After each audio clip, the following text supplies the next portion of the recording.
Seguimos hablando de derechos humanos porque, como dice el lema o el nombre de tu columna, mejor hablar de ciertas cosas. Tal cual, mejor hablemos de algunas cosas que a veces, hoy traigo, Juani, una especie de reflexión. Bien. A veces creemos que hay determinadas cosas que damos por sentadas, que ya están instaladas, que ya no es necesario volver a repetirlas siempre porque la hemos repetido durante todos nuestros años de militancia, pero bueno, mea culpa porque no es así.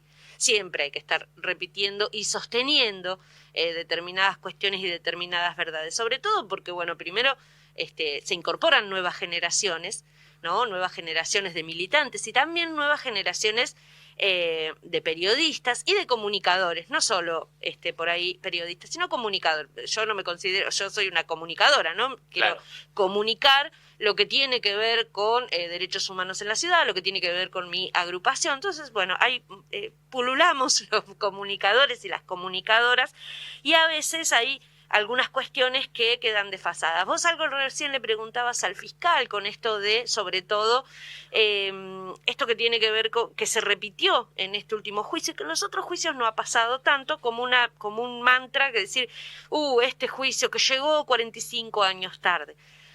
A mí me parece que con esa afirmación, o sea, a ver, está muy bien muchas veces cuando vos entrevistás a familiares o entrevistas que me parece que obvio hay que escucharlos y dejar hablar lo que tienen que hablar, pero vos como periodista o como comunicador tenés que saber el proceso para no avalar esa verdad a medias, como vos dijiste, ¿no?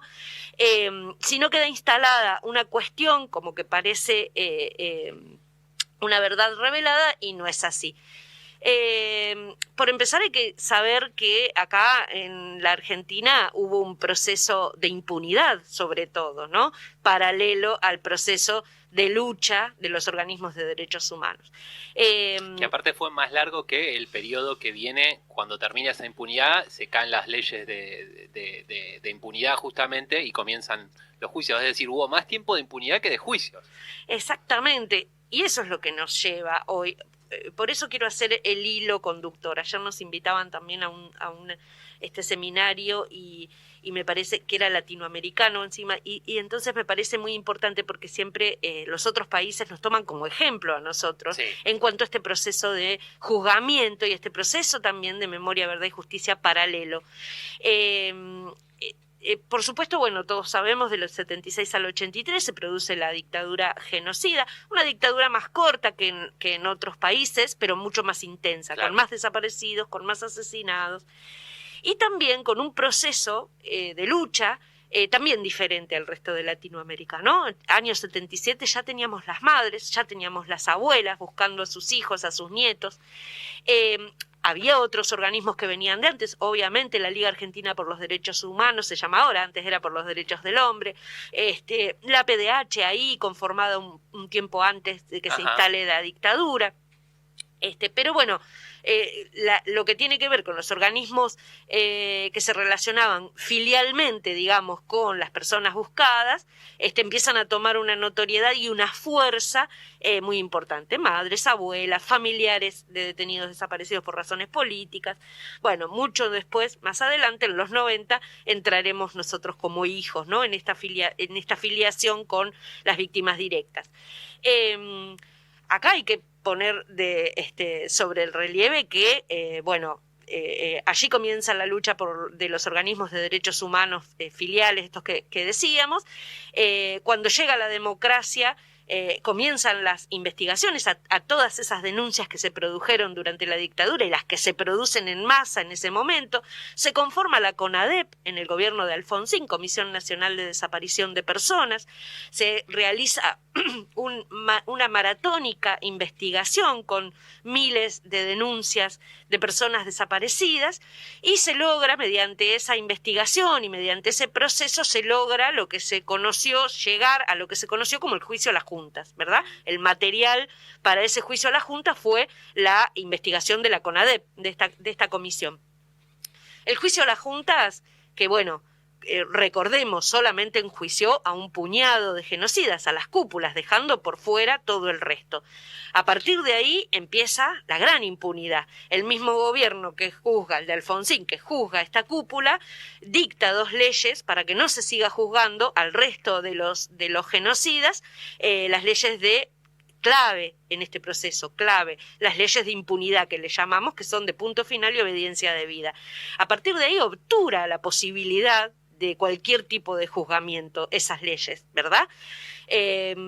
Va a venir el gobierno de Carlos Menem en los 90, donde ese pequeño puñado que había estado condenado los indulta, y ya en los 90, cuando aparece nuestra agrupación, cuando aparece Hijos en la escena, la impunidad es total, ¿verdad? Con todos los que convivíamos literalmente con los genocidas. Claro, una impunidad en democracia y con una institucionalidad de democracia, con estas 2 leyes y con el indulto, que si bien por ahí no es un atributo tan común de nuestro sistema de gobierno, existe. Y fue utilizado para avalar y para consolidar esta impunidad, porque se consolida. Claro.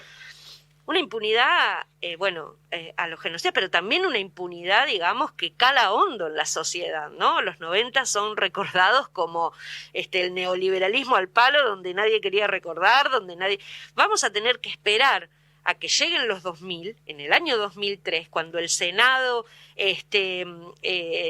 deroga estas leyes, ¿no? De obediencia debida y punto final, el gobierno de Néstor Kirchner, se derogan estas leyes, y en el 2005 la Corte Suprema de Justicia, ahí sí ya pasa a la justicia, y la Corte Suprema indica que se investiguen y se empiecen a enjuiciar, ahí sí, ¿no? Con juicios punibles, digamos. ¿Por qué digo punibles? Porque en los 90 se trató de juzgar, de llegar a juicios solamente por la verdad histórica, ¿no? Algo que los organismos ahí nunca se pusieron de acuerdo.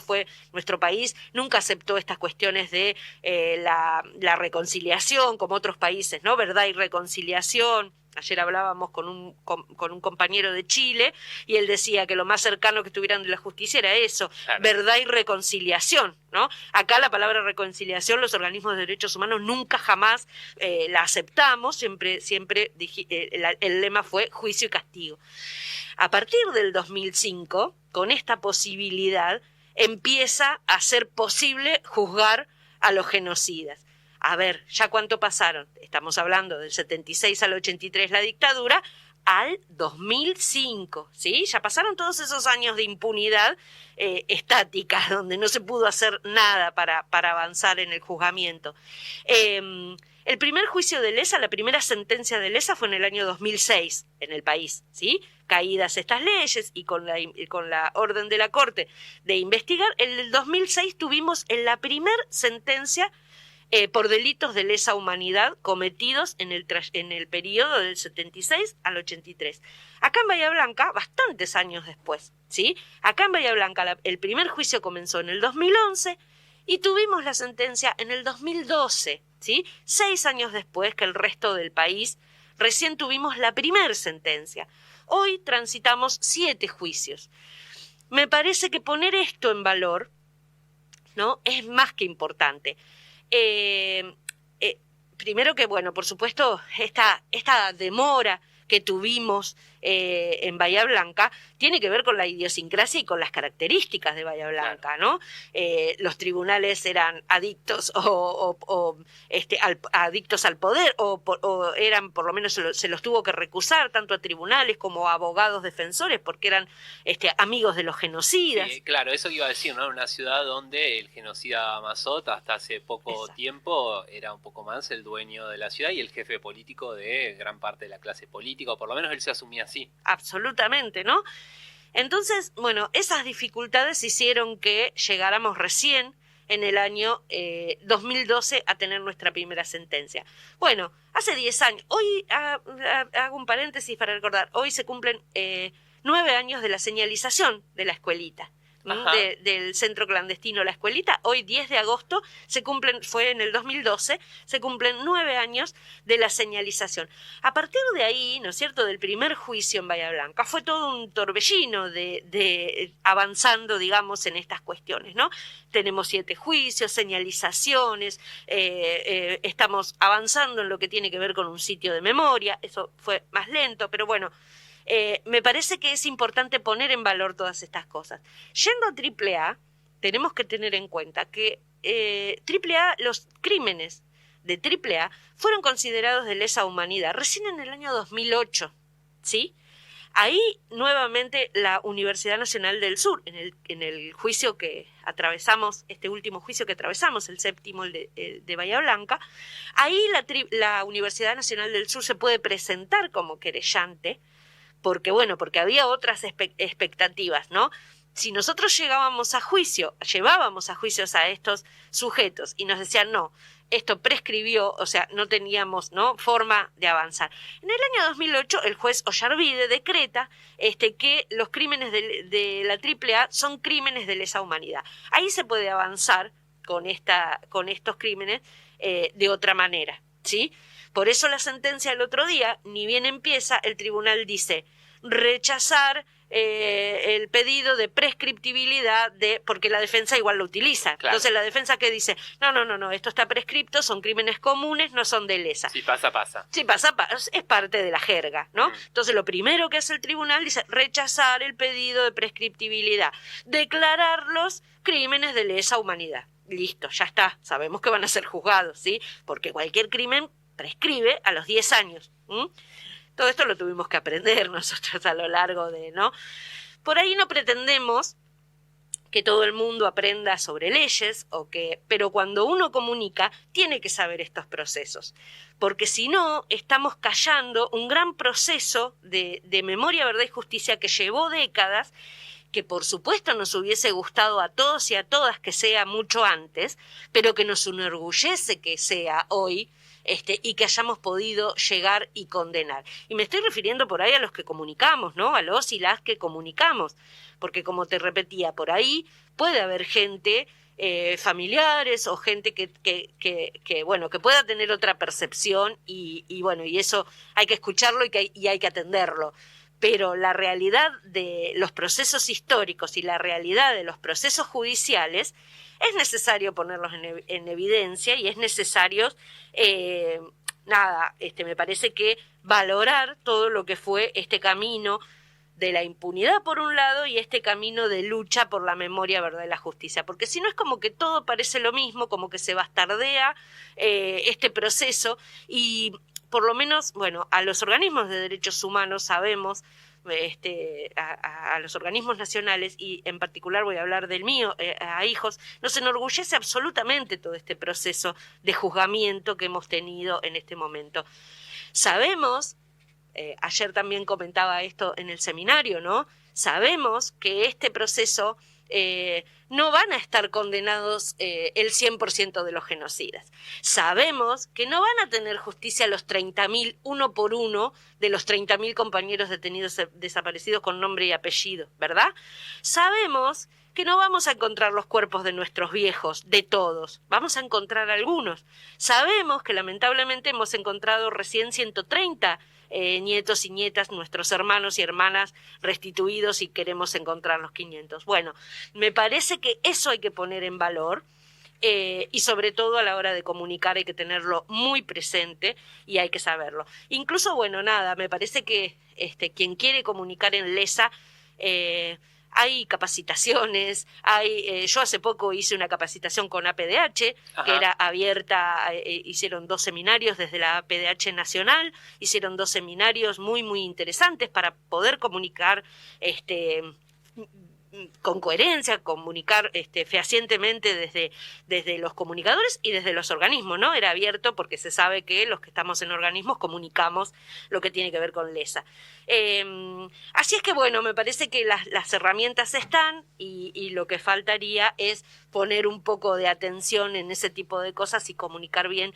Y nosotros, el mea culpa que hago es pensar que, bueno, ya está instalado, ¿no? Claro. Y no está instalado, ¿no? Porque uno ve una comunicadora o un comunicador de 20 años que dice lo mismo que dice un familiar, y no está bueno porque no es la realidad, ¿sí? Hay que informarse, hay que capacitarse como en todos los temas, pero bueno, a mí me compete y a mí me interesa ¿no? Así es que bueno, Juani, utilicé justamente para hacer memoria en esto, para hablar de esto, para no dejar de hablarlo, me parecía importante volver a traer todo este proceso de memoria, verdad y justicia tan importante para que no lo perdamos de vista, ¿no?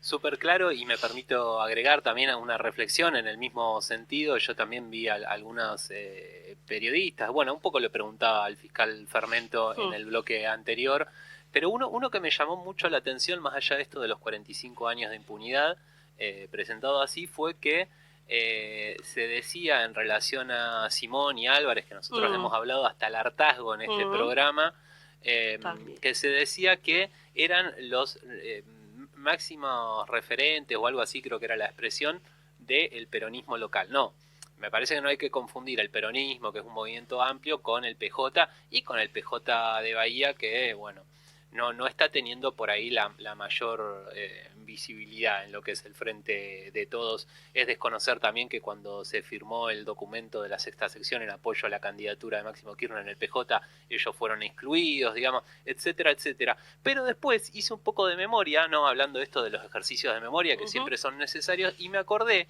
de un dirigente político local que acusó al peronismo de demorar esta causa, ¿no? Fue el dirigente, no sé si corresponde decirle comunista porque ya no está en el Partido Comunista, José Lualdi, ¿no? Que dijo que esto se debe a la complicidad del PJ.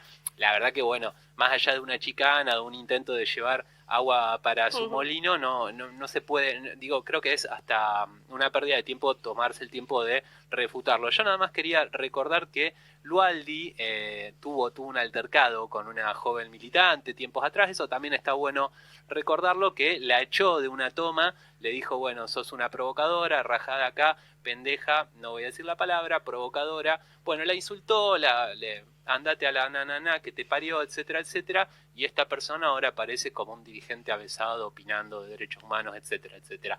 Nada, quería hacer esa reflexión, ni el PJ es el peronismo, ni por decirlo de alguna manera, por putear a los milicos, uno se exime de las que se ha mandado. Absolutamente, y coincido con tu reflexión.